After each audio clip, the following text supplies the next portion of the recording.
Hello, Scott Player fans. Hi again, everyone. Scott Player Pop Cult fan here, and in this video, the season finale of season 3 just dropped, and I want to do my full season review. I will mostly be talking about part 2.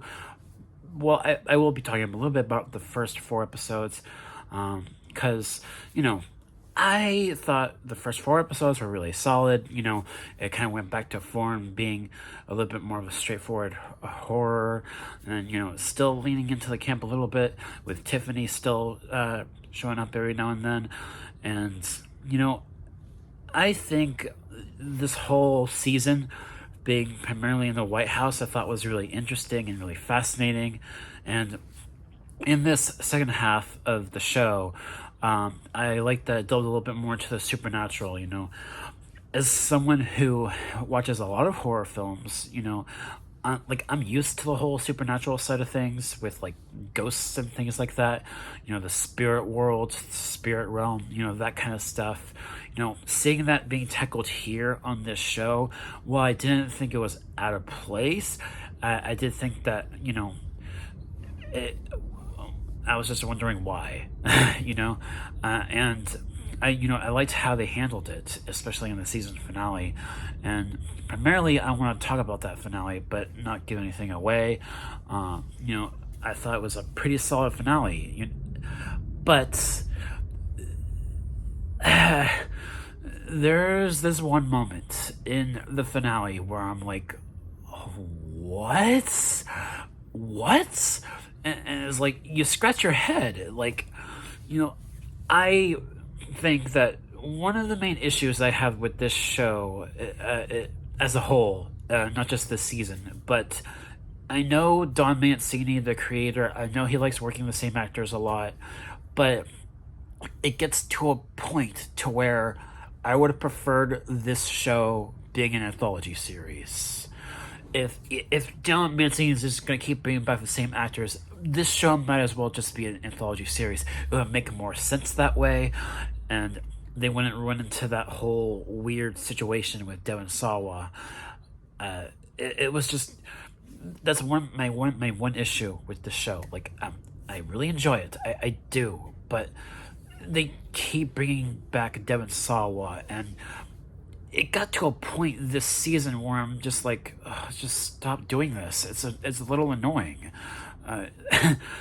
This is why I think it would have worked better. Like, this show would have worked better as an anthology series, like American Horror Story. But alas, I still think that this was an enjoyable season. And what actually worked for me was the Tiffany storyline. I thought that worked really well. There was some really great humor throughout, especially in the finale. And there's another thing about this season in which you don't get a whole lot of legacy characters this season. It kind of feels a little bit more tied to the White House and the story with the first family, and I think there's some interesting stuff there, especially with the first woman and her kids. And I really like some of the arcs there, especially with the teenage son. I like how he sort of had a bad guy to take down in the finale, and that guy deserved what he got to him. Like, there's this one other villain in this season, who, he's kind of like the head of the Secret Service, and he's like this guy who, you can tell he's shady as hell, and he got what he deserved in the finale. I will say that. But yeah, and also I think some of the things that they do, in regards to the main trio of characters, especially in that finale, also made me scratch my head. That was the main thing that made me scratch my head in the finale, where things ended with Jake, Devin, and Lexi. What? I mean, it opens the door for what could potentially happen in a potential fourth season, and maybe also the movie that's being made now. So we shall see.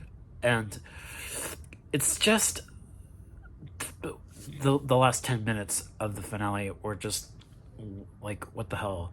And I you know, before I talk about, like, I mean, I'm not gonna give anything away, but there's also this really great moment that I absolutely loved in the finale between Brad Dourif and Fiona Dourif too. Like, that's all I'm gonna say about the episode. There's this really great scene within the spirit realm where you see the two actors together again, Brad Dourif and Fiona Dourif, and it was an amazing scene. I loved it.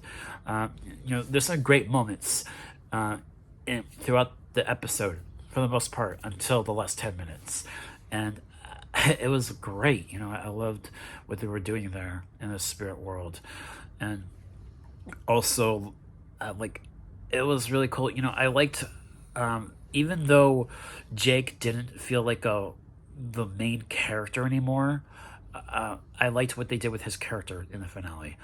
And it just, hammered home, like, the dynamic between Jake, Devin, and Lexi, how they're, like, the main trio of characters, protagonists in this series.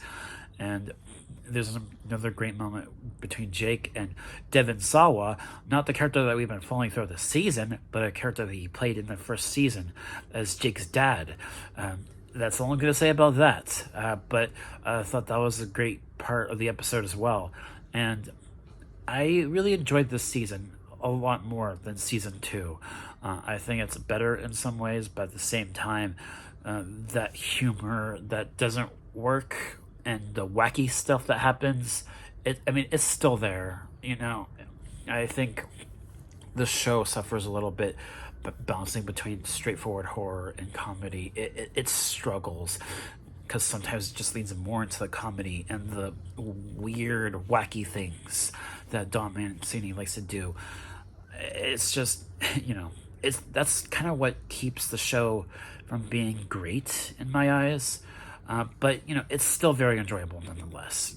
I love Tiffany, and I liked having Fiona Dourif back again in the last couple episodes. She's still my favorite actress on this show, but she cannot catch a break. Nika cannot catch a break. But I love the actress. I thought she was amazing as always, as her character and as this younger version of Charles Lee Ray that she also portrayed in the previous season. And it was just phenomenal what she was able to accomplish. She's very talented. And yeah, I think overall it's a good season. I like it more than season 2. And who knows if they'll renew it for a 4th season. Don Mancini did pitch a story idea for season 4 to the network. So who knows? Maybe it will get renewed for the 4th season. And then also the movie is currently in development, which will also, I assume, tie into the show. So there's a bright future ahead, whether the show gets renewed or not. So yeah, and I cannot wait for more, despite how weird some things can be in this show. And yeah, I think those are all my thoughts. The music too is also on point. I love the score, especially in the title card sequences throughout every episode. They're really cool and inventive title card sequences. I like those a lot too.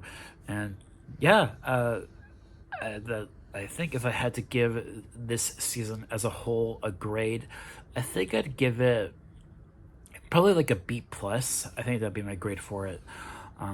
Because, like I said, just the wacky humor stuff just doesn't work for me sometimes on this show. It just doesn't. And then these weird WTF moments that happen, especially in the finales. That's another thing before I end this off. The season finales of this show they always get paid off in the first 10 or so minutes of the first episode of the next season. That's another thing about this show, where you want the payoff from the cliffhangers of the finales, but then they get paid off so quickly in the first episode of the next season, and you don't get a whole lot there for it to really be fleshed out. That's another thing. And this finale for season 3, that it also ends on a cliffhanger, and it would be kind of a shame if they don't get renewed for a 4th season, but at the same time, I do think that the show is starting to run its course. I don't think it should keep going. I think Chucky should go back to being a movie character, but it was still enjoyable nonetheless. So yeah, a B+ grade from me for this season, and that should do it for this video. Thank you guys so much for watching, and let's all get chucked, shall we? Thank you guys so much for watching. Peace.